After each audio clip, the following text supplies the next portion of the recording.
Okay, so I'm just gonna start all over to show you guys. And then we're gonna use the database Terry Town underscore motel.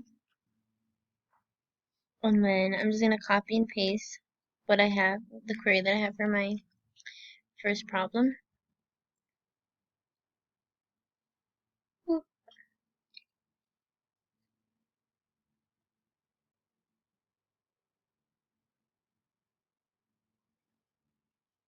And that is for the month of the transaction number for the month of November.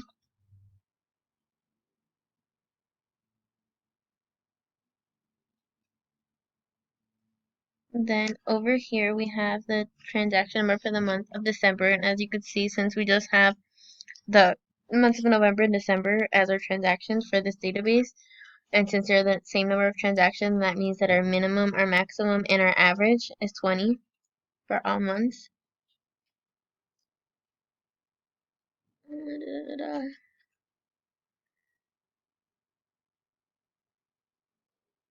Then this query would give us the average room rent for the month of November, depending on the room. So I just assumed that each room had a different layout, which is why it would cost a different amount.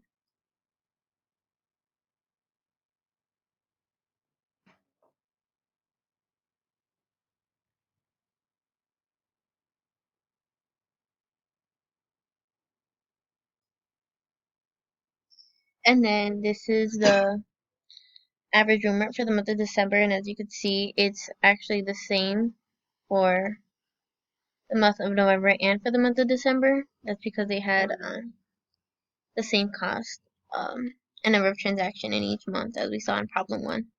So that makes sense.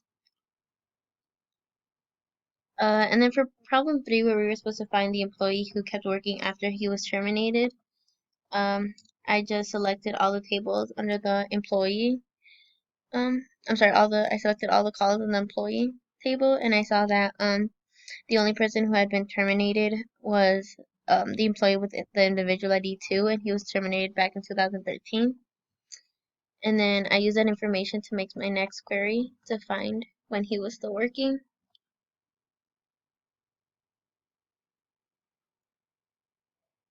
And then, as you could see here, the employee with the individual ID number 2 was still working in 2014, so after he had been terminated.